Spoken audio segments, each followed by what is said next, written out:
Hello and welcome back to Beyond the Veil background information.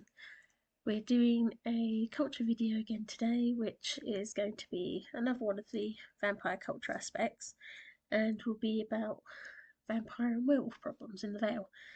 So, as always, with the culture videos, it's clearly about the culture within my Vale universe. It's not necessarily always got background details like folklore that I get the idea from, but I'll give you a quote from a story where something's mentioned or relevant to it, and then I'll just talk about it. So let's get into it. Okay, you have to understand, Mr. Viper, though times have changed and I do not doubt your love for your partner, or that you or the love you already have for this child. The past cruelties from your kind to ours must be remembered. You are walking into a world where you have little understanding of the prejudice we face for being werewolves of any sort. What your husband and this child will go through, both from your kith that will treat them as little more than servants, to their kind who will treat them as if they've turned their backs on their people, and all other peoples who will look at them and spout all the old woe thrown at our species. It is not a simple matter of two beings from two feuding households.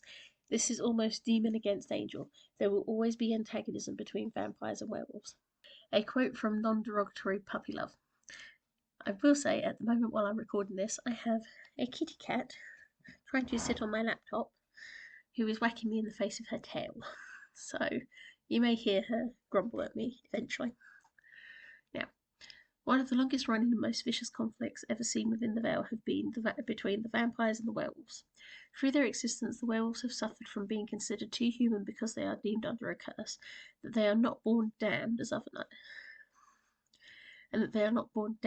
night predators. This, of course, has never been the true case, as pure-blood werewolves are more akin to wolf shapeshifters than to their cursed brethren, and have control of their ability to shift. They live a longer life than most humans, but only a little longer, and yet, where others might view the shapeshifters as human in comparison, the warrior prowess and the association with the pack, whereas most other beings were solitary, meant that they were deemed as dangerous, but only because they were not always of direct demon heritage. In truth, the rivalry stems purely from the greed and jealousy of the vampire species. Before the first vampire king, the various species carved out territory within the Vale and beyond it, keeping hold of their regions and fighting off all other predators that might steal their food. Because werewolves did not need to eat human flesh if they had strong enough wills, it was harder to detect them when they could move through daylight as humans without being noticed. They'd settle and form a village before the vampires had a chance to remove them, and there was never just one of them. Werewolves also have the terrible habit of rescuing others, something very unique amongst all of the night predators and even the shapeshifters. The werewolves were trying to live in civilized society, disobeying the seeming natural order of the predators claiming their victims. In fact, the werewolves began to develop a guard protecting their territories and stopping all other predators from hunting without using their cunning abilities or taking human form to interact. The seductive manner, the violence, and the cruelty of many night predators was said to have been encouraged because of the werewolf interruption, and yet, understanding they were mortal and could be fed upon and tricked just like all other humans, ate into the night predators. Wars were not uncommon between the species, and yet always the vampires are the ones that had the most luck in slaughtering the werewolves. As centuries went by and the vampires began to build castles, dominate lands, and create empires by subjugating other species, and yet feeding them too with whatever they desired, the hatred between the species began to grow, and even more so when the curse began to ravage the landscape. Though their own kind wished to take them in and rescue them, the vampires would gather them and get them to slaughter what they could, to wind up hatred amongst the other beings towards the werewolves. With the hate stirred even amongst the mortals they lived around, the werewolves began to be persecuted, and then the worst happened.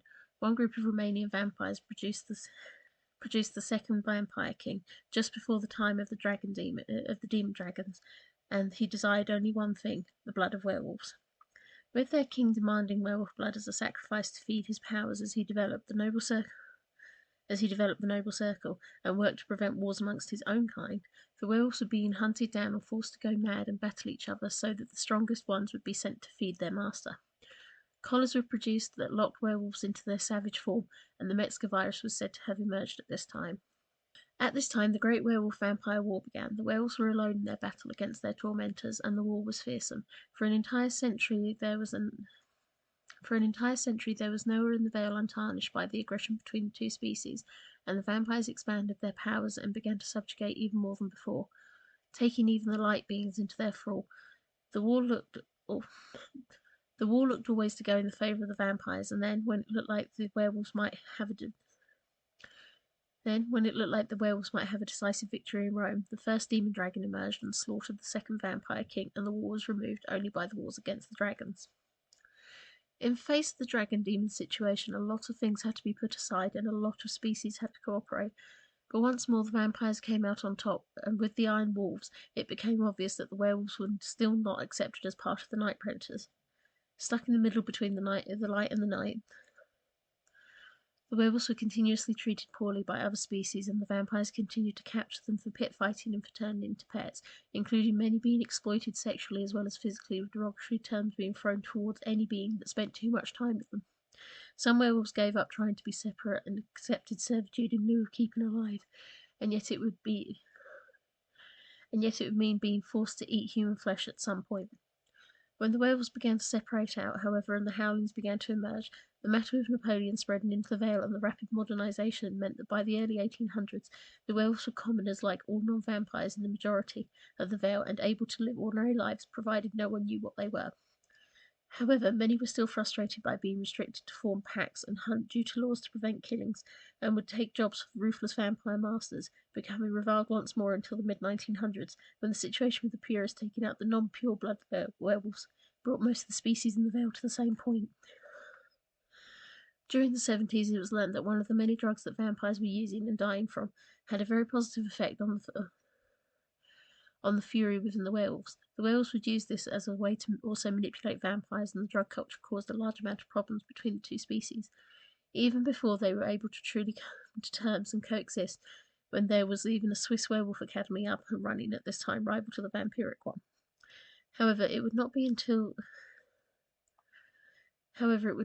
fully into the 2000s that a lot of old laws put in place by vampires to prevent marriage, children, and associations with werewolves would finally be scrapped, and the vampires, no longer truly elite, were finally in a much more grounded situation with one another, but their conflicts remain.